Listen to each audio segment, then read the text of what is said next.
টানা ১৩ দিনের সংঘাতের পর অবশেষে ইরানে হামলা চালানো থেকে সরে দাঁড়ালো মার্কিন যুক্তরাষ্ট্র। মার্কিন প্রেসিডেন্ট ডোনাল্ড ট্রাম্পের নির্দেশে এই সিদ্ধান্ত নেওয়া হয়েছে বলে দাবি করেছে মার্কিন গণমাধ্যম। প্রশ্ন হলো, ট্রাম্প কেন হঠাৎ করেই ইরানে হামলা বন্ধের নির্দেশ দিলেন? এটি কি নতুন কোনো চাল, নাকি ইরান যুদ্ধ থেকে সরে দাঁড়ানোর প্রস্তুতি? এদিকে গত ১৫ দিনের সংঘাতে ২০০ জনেরও বেশি মার্কিন সেনা নিহত হয়েছে বলে দাবি করেছে ইরান। ফলে প্রশ্ন উঠছে, ট্রাম্প কি বাধ্য হয়েই ইরানের বিরুদ্ধে আগ্রাসন থেকে সরে দাঁড়ালেন? ট্রাম্প প্রশাসনের কর্মকর্তাদের উদ্ধৃতি দিয়ে মার্কিন সংবাদ মাধ্যম দ্য নিউ ইয়র্ক টাইমস এক প্রতিবেদনে জানিয়েছে, ইরানের সাথে যুদ্ধের ফলে মধ্যপ্রাচ্যে পেন্টাগনের প্যাট্রিয়ট ক্ষেপণাস্ত্র প্রতিরোধক এবং অন্যান্য বিমান প্রতিরক্ষা অস্ত্রের মজুদ ব্যাপক আকারে হ্রাস পেয়েছে। এর মাঝে যুদ্ধ যদি আরও কিছুদিন চলমান থাকে, তাহলে এ সকল প্রতিরক্ষা অস্ত্র যে কোনো মুহূর্তে নিঃশেষ হয়ে যেতে পারে। প্রতিবেদনে বলা হয়, প্রতিরক্ষা অস্ত্রের মজুদ নিঃশেষ হয়ে যাওয়ার শঙ্কার মাঝেই ইরানে হামলা বন্ধের ঘোষণা দিলেন প্রেসিডেন্ট ট্রাম্প। সম্প্রতি ট্রাম্পের শীর্ষ উপদেষ্টা এবং মন্ত্রিসভার জ্যেষ্ঠ সদস্যদের সাথে বৈঠকের পর এই সিদ্ধান্ত নেন ট্রাম্প। অন্যদিকে আরেক মার্কিন সংবাদ মাধ্যম এক্সিওস জানিয়েছে, হামলা বন্ধ করা ট্রাম্পের এই নির্দেশ এককালীন নাকি এই বিরতি অব্যাহত থাকবে তা এখনও স্পষ্ট নয়। অর্থাৎ ইরানে আগ্রাসনের বিষয়ে যুক্তরাষ্ট্র নিজেই এখন দোটানায় পড়ে গেছে। এদিকে ইরানের সঙ্গে গত ১৫ দিনের সংঘাতে ২০০ জনেরও বেশি মার্কিন সেনা নিহত হয়েছে বলে দাবি করেছেন দেশটির ইসলামিক বিপ্লবী গার্ড বাহিনী বা আইআরজিসির মুখপাত্র হুসেইন মোহেবি। এক সাক্ষাৎকারে মোহেবি বলেন, ইরানের বিরুদ্ধে সাম্প্রতিক সংঘাতে ক্ষয়ক্ষতি ও হতাহতের বিষয়ে ওয়াশিংটন যা প্রকাশ করেছে, প্রকৃত সংখ্যা তার চেয়ে অনেক বেশি। মোহেবি দাবি করেছেন, গত ১৫ দিনের সংঘাতে ২০০ জনেরও বেশি মার্কিন সেনা নিহত হয়েছে। মার্কিন সেনা হতাহতের বিষয়ে পেন্টাগনের প্রকাশিত তথ্যের পুরোটাই ভুল। ইরানের সংবাদ মাধ্যম তাসনিম নিউজ এজেন্সি এক প্রতিবেদনে মোহেবির সাক্ষাৎকারটি তুলে ধরে। এছাড়াও ইরানের আরেক সংবাদ মাধ্যম মেহে নিউজ এজেন্সির আরেক প্রতিবেদনে দাবি করা হয়, সাম্প্রতিক সংঘাতে ইরানের হামলায় যুক্তরাষ্ট্রের ১১টি যুদ্ধবিমান ও হেলিকপ্টার, ১৭টি গোয়েন্দা ও অপারেশনাল ড্রোন, একটি F-15 যুদ্ধবিমান, একটি P-8 সামুদ্রিক টহল বিমান, একটি C-17 পরিবহন বিমান এবং ৮টি আকাশে জ্বালানি সরবরাহকারী বিমান পুরোপুরি ধ্বংস হয়ে গিয়েছে। কিছুদিন আগে জর্ডানের একটি মার্কিন ঘাঁটিতে ইরানের হামলায় ৩ জন মার্কিন সেনা নিহতের কথা স্বীকার করে মার্কিন যুক্তরাষ্ট্র। এতে করে পুরো সংখ্যা জুড়ে ইরানের হামলায় ১৮ জন মার্কিন সেনা নিহতের দাবি করা হয়। তবে ইরানের দাবির সঙ্গে মার্কিন দাবির এই বিশাল ফারাক নিয়েই প্রশ্ন তুলছেন বিশ্লেষকেরা। AKS অর্জন করল গিনেস ওয়ার্ল্ড রেকর্ডস। AKS মার্কিন সেনা নিহতের ঘটনার পর ইরানের বিরুদ্ধে ভয়াবহ সামরিক পদক্ষেপের হুমকি দেন মার্কিন প্রেসিডেন্ট। কিন্তু হামলা আরও বাড়ানোর পরিবর্তে হঠাৎ করেই উল্টো হামলা বন্ধের নির্দেশ দিলেন ট্রাম্প। ফলে বিশ্লেষকরা প্রশ্ন তুলছেন, ইরানের পাল্টা হামলার ভয়েই ইরানে আগ্রাসনের সিদ্ধান্ত থেকে প্রেসিডেন্ট ট্রাম্প কি তবে সরে দাঁড়ালেন? ভারতের শিক্ষার্থীদের আন্দোলনের কাছে যেন পরাজয়ী বরণ করতে হলো মোদী সরকারকে। শিক্ষার্থীদের কাছে একরকম হার মেনে নিয়েই অবশেষে পদত্যাগের ঘোষণা দিলেন ভারতের শিক্ষামন্ত্রী ধর্মেন্দ্র প্রধান। তবে আন্দোলন যেন এখানে শেষ হবার নয়। এবার আন্দোলনকারীদের থেকে আসলো নতুন এক বার্তা, এটি তো কেবল শুরু, আসল খেলা এখনো বাকি। আসল খেলা বলতে কি বুঝালো আন্দোলনকারীরা?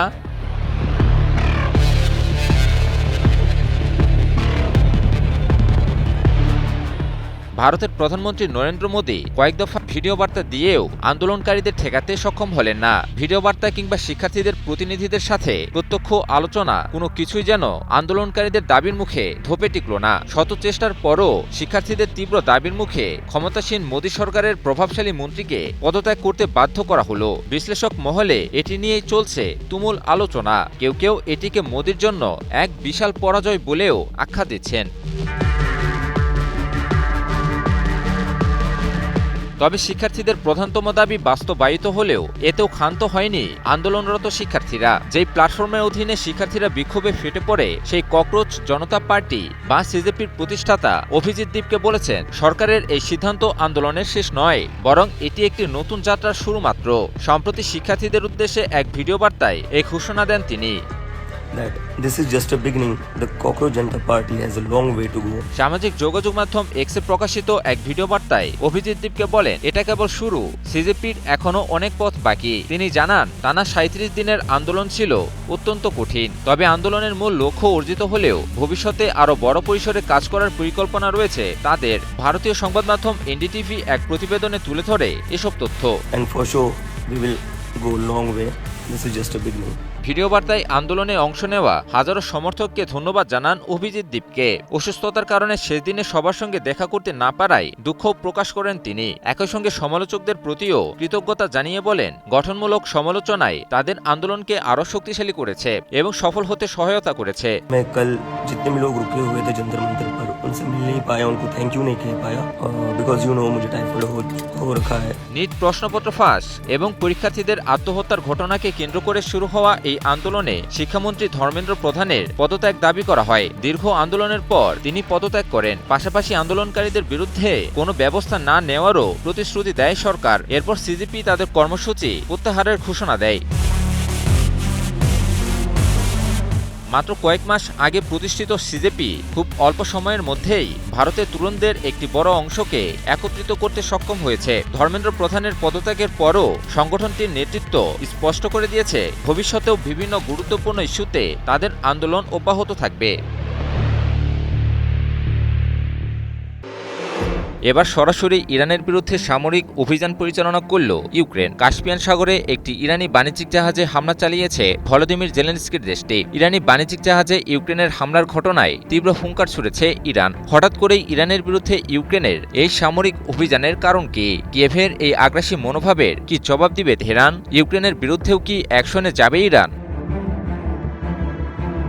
এশিয়া ও ইউরোপ মহাদেশের সংযোগ স্থলে অবস্থিত কাস্পিয়ান সাগরে একটি ইরানি বাণিজ্যিক জাহাজে হামলার ঘটনায় এবার ইউক্রেনের বিরুদ্ধে কঠোর অবস্থানের ঘোষণা দিয়েছে ইরান। হামলার তীব্র নিন্দা জানিয়ে কিয়েভকে সরাসরি দায়ী করেছে তেহরান। একই সঙ্গে এই ঘটনার পরিণতির জন্য ইউক্রেন ও তার সমর্থকদের দায় বহন করতে হবে বলেও সতর্ক করেছে দেশটি। ইরানের পররাষ্ট্র মন্ত্রণালয় জানিয়েছে, ২৫ জুলাই কাস্পিয়ান সাগরে একটি ইরানি বাণিজ্যিক জাহাজে হামলার ফলে বিস্ফোরণ ঘটে। এতে একজন নাবিক নিহত এবং আরেকজন আহত হন। তেহরানের দাবি, এই হামলা আন্তর্জাতিক আইন এবং জাতিসংঘ সনদের সুস্পষ্ট লঙ্ঘন। ইরানের রাষ্ট্রীয় সংবাদ মাধ্যম মেহের নিউজ এজেন্সি এক প্রতিবেদনে তুলে ধরে এই খবর। ইরানের ভাষ্য অনুযায়ী ইউক্রেনের নেতৃত্ব এই হামলার দায় স্বীকার করেছে। পররাষ্ট্র মন্ত্রণালয়ের অভিযোগ, এটি ইসলামিক প্রজাতন্ত্র ইরানের বিরুদ্ধে কিয়েভের ধারাবাহিক বৈরী নীতিরই অংশ এবং এই পদক্ষেপ আঞ্চলিক সংঘাতকে আরও বিস্তৃত করার ঝুঁকি তৈরি করেছে। একই সঙ্গে তেহরান পুনর্ব্যক্ত করেছে যে রাশিয়া ইউক্রেন যুদ্ধে তারা কোনো পক্ষ নয়, তবে একটি বেসামরিক বাণিজ্যিক জাহাজে হামলাকে আন্তর্জাতিক আইনের গুরুতর লঙ্ঘন উল্লেখ করে জাতিসংঘ নিরাপত্তা পরিষদ, ইউরোপীয় দেশগুলো এবং আন্তর্জাতিক সম্প্রদায়ের প্রতি ইউক্রেনের জবাবদিহি নিশ্চিত করার আহ্বান জানিয়েছে ইরান। ইরান স্পষ্টভাবে জানিয়ে দিয়েছে, আন্তর্জাতিক আইনের আওতায় নিজেদের জাতীয় নিরাপত্তা ও স্বার্থ রক্ষায় প্রয়োজনীয় সব ধরনের পদক্ষেপ নেওয়ার অধিকার তাদের রয়েছে। পাশাপাশি এই সামরিক অভিযানের সব পরিণতির দায় ইউক্রেন ও তার সমর্থকদের উপরই বর্তাবে বলেও কঠোর হুঁশিয়ারি দিয়েছে তেহরান। বিশ্লেষকরা বলছেন, রাশিয়া ইউক্রেন যুদ্ধে ইরানের বিরুদ্ধে রাশিয়াকে শাহেদ সিরিজের আত্মঘাতী ড্রোন দেওয়ার অভিযোগ আনে ইউক্রেন। তবে সেই অভিযোগকে অস্বীকার করে নিরপেক্ষ অবস্থানের কথা ঘোষণা করে ইরান। যুদ্ধে রাশিয়াকে ড্রোন সহায়তা দেওয়ার দরুন ইরানকে শত্রু হিসেবে বিবেচনা করে ইউক্রেন। নিজের ও পরিবারের নিরাপত্তায় সব সময়ই থাকুন আপোষহীন। নিরাপত্তায় আপোষ নয়, ঘরে রাখুন আরএফএল ল্যাডার। এদিকে মধ্যপ্রাচ্যে ইরান এবং যুক্তরাষ্ট্রের মাঝে চলছে তুমুল যুদ্ধ। মূলত ইউক্রেন এবং যুক্তরাষ্ট্র একে অপরের কৌশলগত মিত্ররাষ্ট্র, অপরদিকে ইরান এবং রাশিয়াও একে অপরের কৌশলগত মিত্ররাষ্ট্র। ফলে কৌশলগত স্বার্থ বিবেচনায় ইরানের বিরুদ্ধে ইউক্রেন সামরিক অভিযান পরিচালনা করতে পারে বলে মত দিয়েছেন বিশ্লেষকেরা। তবে ইরান এখন এর প্রতিক্রিয়া কিভাবে দেখায় সেটা এখন দেখার বিষয়। চীনের সাথে হাত মিলিয়েই কি যুক্তরাষ্ট্রের বিরুদ্ধে যুদ্ধের চূড়ান্ত ছক তৈরি করে ফেলল ইরান? তবে কি এবার রাশিয়া ও চীনকে সাথে নিয়েই মার্কিনীদের আগ্রাসনের বিরুদ্ধে লড়বে তেহরান? সম্প্রতি জানা গেছে যে মধ্যপ্রাচ্যে থাকা যুক্তরাষ্ট্রের সামরিক আস্তানাগুলোতে নির্ভুল হামলা চালাতে ইরান ব্যবহার করছে রাশিয়ার দেওয়া স্যাটেলাইট নেভিগেশন সিস্টেম, যার সাহায্যে শুধুমাত্র মিসাইল ও আত্মঘাতী ড্রোন দিয়ে হামলা চালিয়েই মার্কিনীদের বিরুদ্ধে সফলতা অর্জন করছে তেহরান। যদিও এসব অভিযোগ কেবলই যুক্তরাষ্ট্র ও ইসরায়েলের গোয়েন্দাদের। এদিকে যুদ্ধের এই উত্তপ্ত মুহূর্তে চীনের সাথে হাত মিলিয়েই যুক্তরাষ্ট্রের প্রেসিডেন্ট ডোনাল্ড ট্রাম্পকে অবাক করে দিয়েছেন ইরানের পররাষ্ট্রমন্ত্রী আব্বাস আরাকচি। কি ঘটতে চলেছে মধ্যপ্রাচ্যে?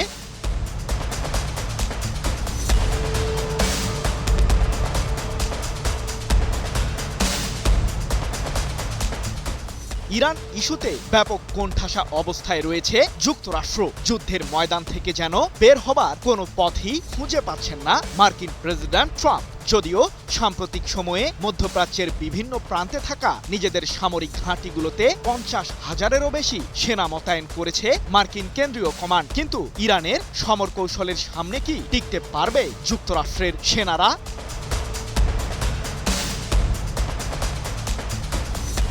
মার্কিনীদের মতো বৃহৎ সামরিক শক্তির বিরুদ্ধে লড়তে ইরানও সাজিয়েছে গভীর রণকৌশল, যার বাস্তবতা যুদ্ধের ময়দানেই যুক্তরাষ্ট্রকে কড়ায় গণ্ডায় বুঝিয়ে দিচ্ছে ইরানের সর্বোচ্চ প্রতিরক্ষা বাহিনী IRGC। বাহরাইন, কুয়েত ও জর্ডানে অবস্থিত মার্কিন সামরিক আস্তানাগুলোতে দফায় দফায় প্রতিশোধমূলক হামলা চালিয়ে সেগুলোকে যেন ঝাঁঝরা বানিয়ে দিয়েছে তেহরান। তবে ট্রাম্পের জন্য আরও আশঙ্কার তথ্য হলো, যুদ্ধের ময়দানে ইরানের এত সফলতার পেছনে কাজ করছে রাশিয়া। কিন্তু কিভাবে মার্কিনীদের বিরুদ্ধে চালাকি করছে তেহরান ও মস্কো?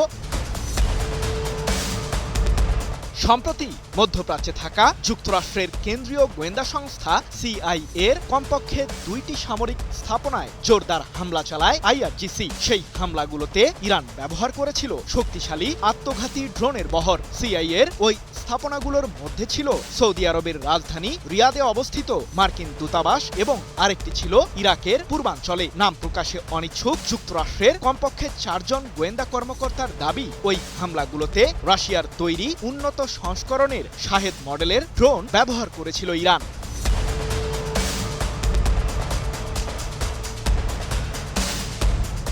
শুধু তাই নয়, জর্ডানে থাকা মার্কিন বিমান ঘাঁটিতে হামলা চালাতেও রাশিয়ার দেওয়া স্যাটেলাইট তথ্য ব্যবহার করেছিল তেহরান। এ প্রসঙ্গে যুক্তরাষ্ট্র ও ইসরায়েলের গোয়েন্দাদের দাবি, রাশিয়ার তৈরি কোমেটা M মডেলের স্যাটেলাইট নেভিগেশন সিস্টেম ব্যবহার করে এমন নির্ভুল হামলা চালাতে সক্ষম হচ্ছে IRGC। যদিও ইহুদিবাদীদের এমন অভিযোগের বিষয়ে কোনো মন্তব্যই করেনি ইরান ও রাশিয়া।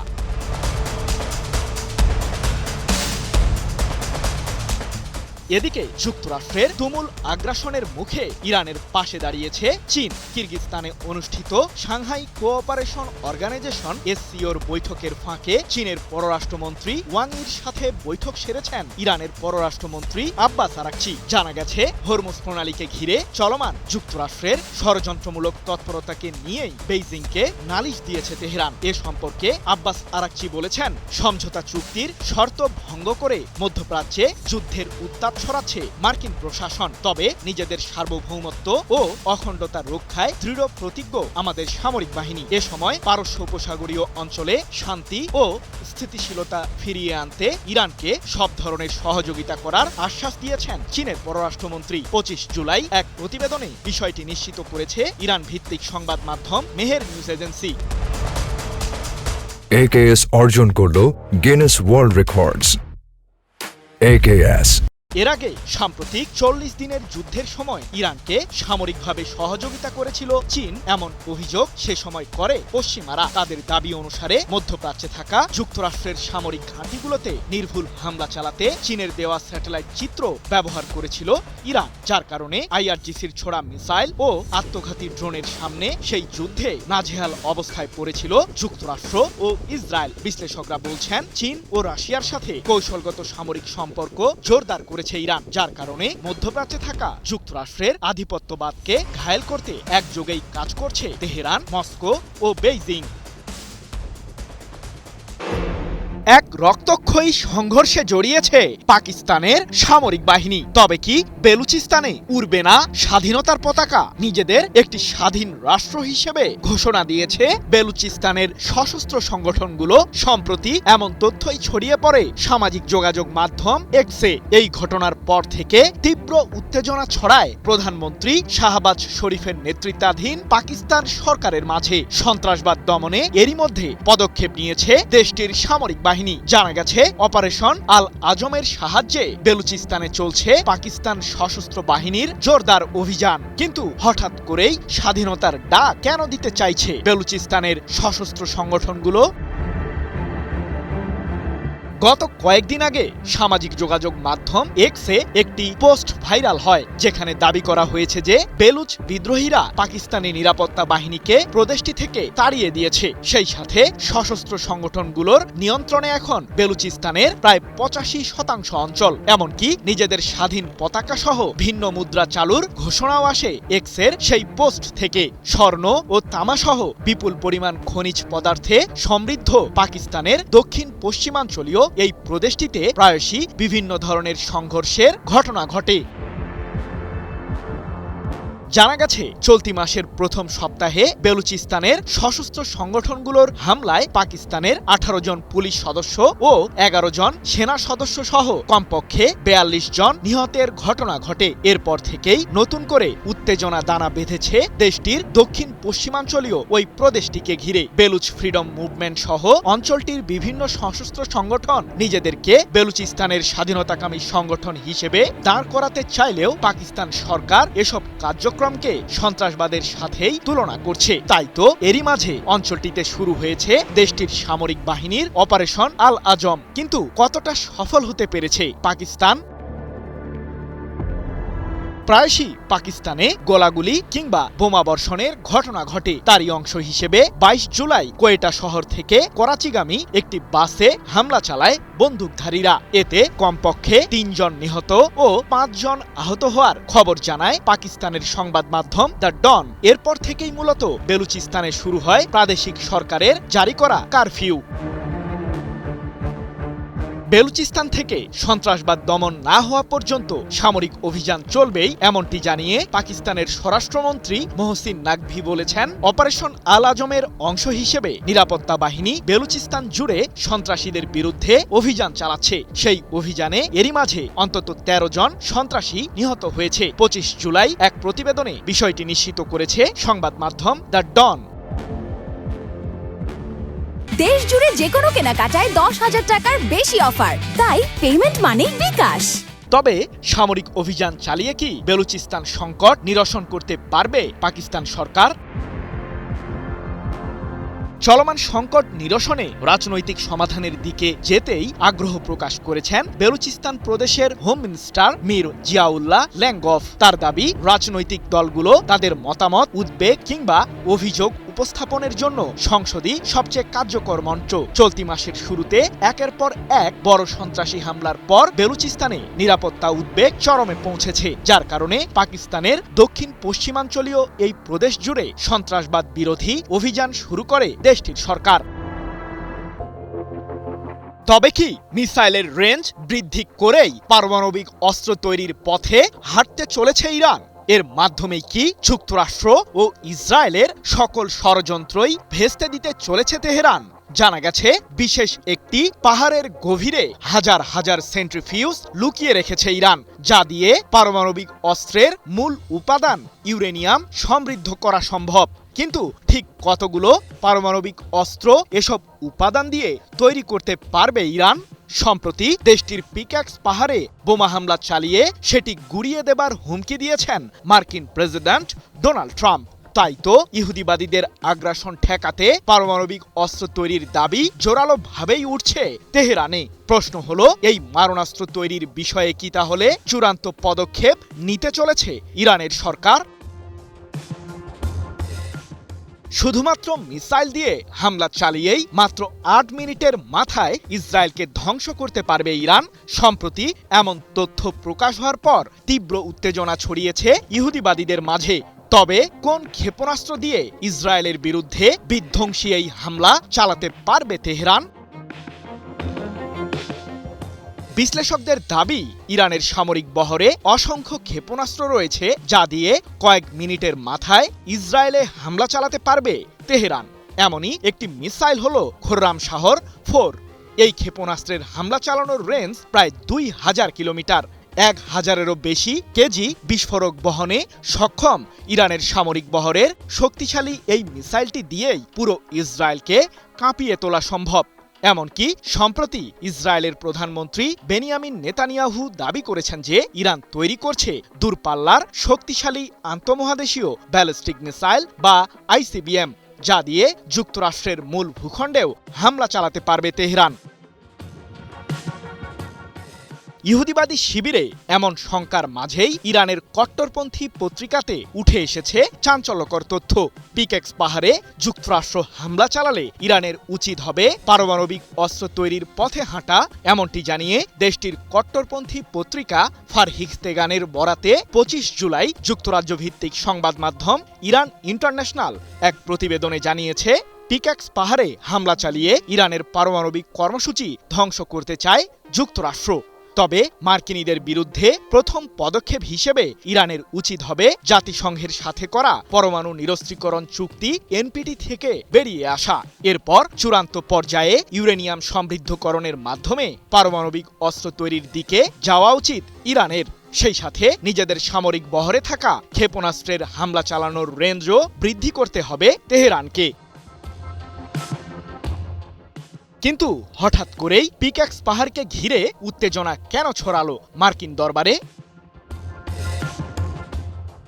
ইরানের নাতানস পারমাণবিক কেন্দ্রের কাছেই তৈরি হচ্ছে পিকেক্স কেন্দ্রটি, যা পাহাড়ের গভীরে থাকা অত্যন্ত সুরক্ষিত একটি ভূগর্ভস্থ এলাকা। পশ্চিমাদের দাবি, এখানেই পারমাণবিক অস্ত্র তৈরির কাজ চালাচ্ছে ইরান। তাই তো সম্প্রতি মার্কিন প্রেসিডেন্ট ট্রাম্প হুঁশিয়ার করেই বলেছেন, পিকেক্স পাহাড়ে থাকা ইরানের ওই পারমাণবিক কেন্দ্রে বোমাবর্ষণ করবে যুক্তরাষ্ট্র।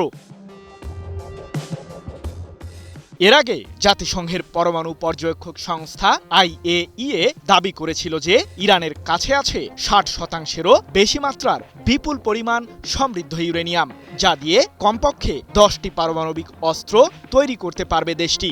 আর যুক্তরাষ্ট্র ও ইসরায়েলের গোয়েন্দাদের অনুমান, পারমাণবিক অস্ত্র তৈরিতে ব্যবহৃত হাজার হাজার সেন্ট্রিফিউজ পিকেক্স পাহাড়ে সরিয়ে নিয়েছে ইরান, যা দিয়ে মূলত ইউরেনিয়াম সমৃদ্ধ করার কাজ চালিয়ে যাচ্ছে দেশটি। JBS holdings limited. যদিও ইরানের সরকার বহুবার দাবি করেছে যে সমৃদ্ধ ইউরেনিয়াম দিয়ে কেবল বেসামরিক খাতের উন্নয়ন করছে দেশটি, তবে তেহরানের এসব দাবিকে ঘিরেও রয়েছে পশ্চিমা বিশ্লেষক মহলে নানান ধোঁয়াশা। তাদের দাবি, বেসামরিক খাতের উন্নয়নের জন্য এত বিপুল পরিমাণ সমৃদ্ধ ইউরেনিয়ামের কোনো প্রয়োজন নেই।